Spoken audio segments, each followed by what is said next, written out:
कहानी है रामपुर गांव की, जहां के मर्द महिलाओं को हमेशा नीचा दिखाने की कोशिश में रहते। अरे अभी तक खाना नहीं आया क्या? मुझे एक और शादी करने की जरूरत है। नहीं जी नहीं, ऐसा मत करना, वरना मैं कहाँ जाऊंगी। खाना लेकर मैं अभी आई जी। गांव की पंचायत में भी फैसले हमेशा औरतों के खिलाफ ही रहते। मैं जो फैसला सुनाता हूँ वो भगवान की आज्ञा होती है।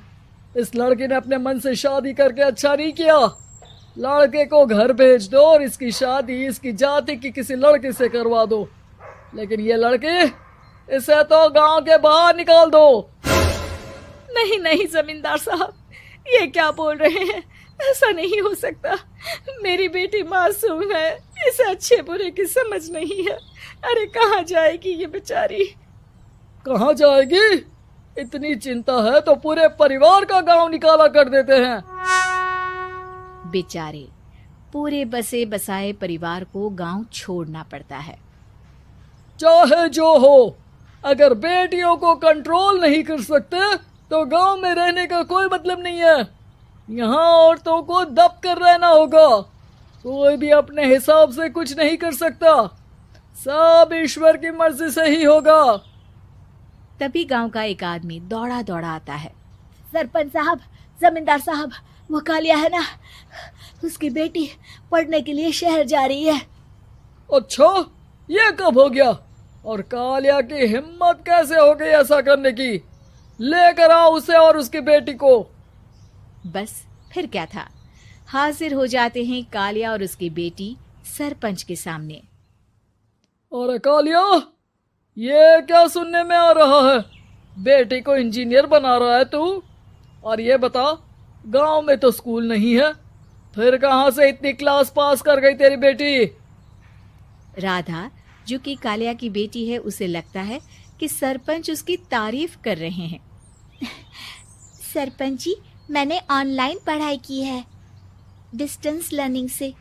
सभी में मैंने अच्छे नंबर पाए हैं, जिसे देखते हुए शहर की इंजीनियरिंग कॉलेज में मुझे स्कॉलरशिप मिली है। वाह जी वाह, क्या होती है ये?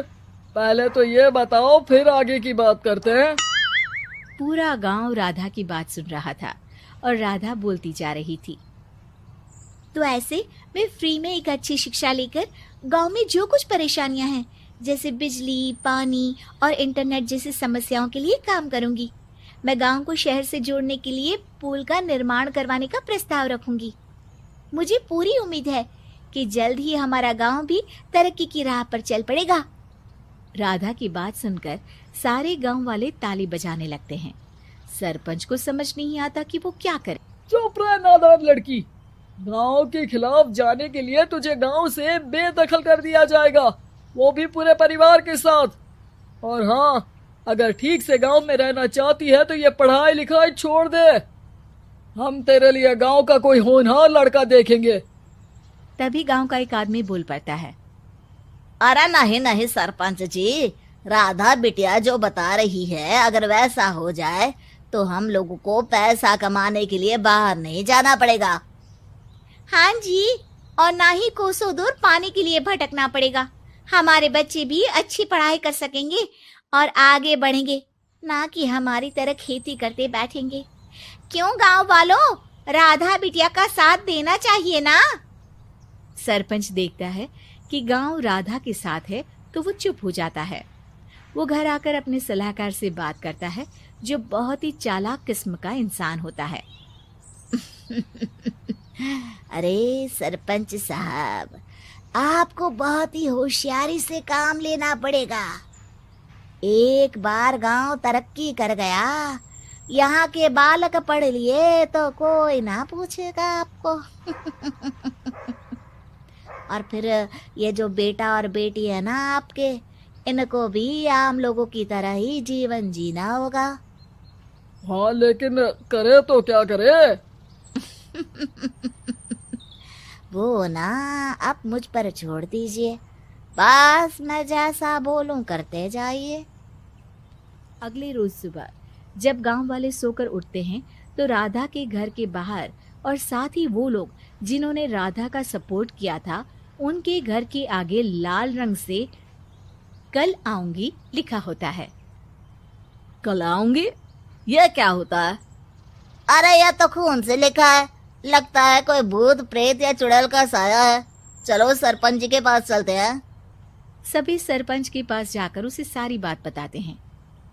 अरे ये तो बड़ी मुश्किल की बात है। चलो मैं एक बाबा को जानता हूँ, उन्हें बुला लेता हूँ। सरपंच बाबा को लेकर गांव के घर के बाहर जाता है।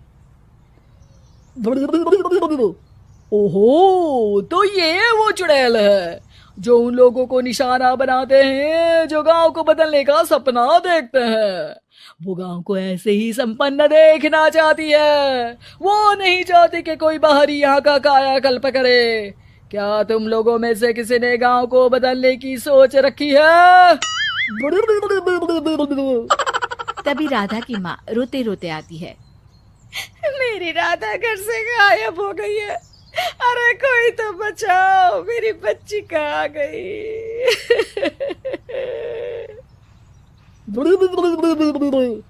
ले गई वो चुड़ैल, तेरी बच्ची को ले गई। अब वो उसे श्रापित करके छोड़ेगी, उस पर चुड़ैल का साया हो जाएगा। तभी बुरी सी हालत में राधा भी वहां आ जाती है। उसके बाल चुड़ैल की तरह फैले होते हैं और कपड़ों में खून लगा होता है।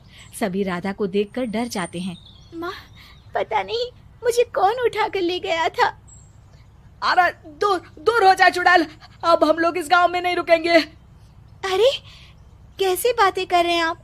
कल तो आप मेरे भरोसे गांव का हुलिया बदलने, अपने बच्चों को पढ़ाने और तरक्की उन्नति की बात कर रहे थे, तो आज क्या हो गया आपको?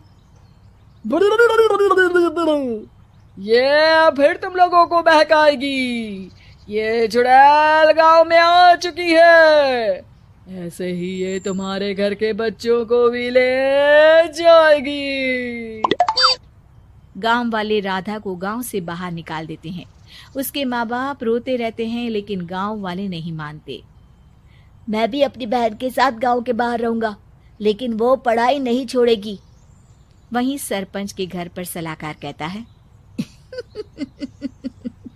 देखा, सांप भी मर गया और लाठी भी नहीं टूटी।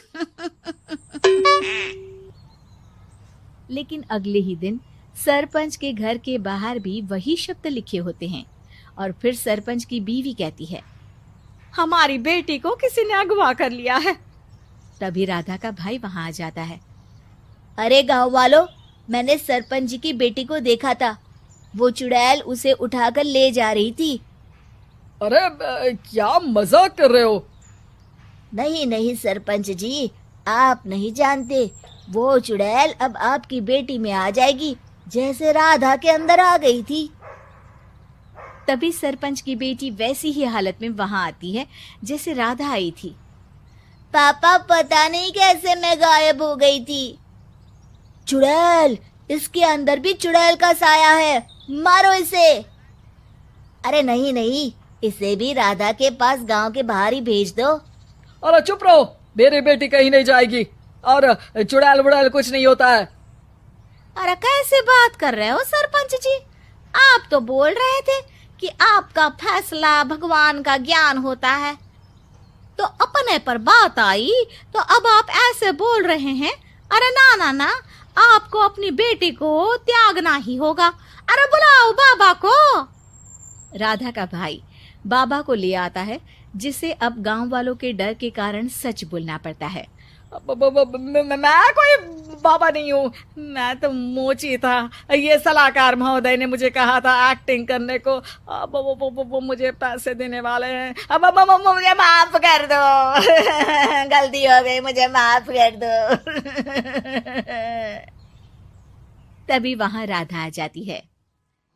देखा सरपंच जी, जब गांव के बच्चे साक्षर होंगे तो आप जैसे लोगों की चालाकी नहीं चलेगी।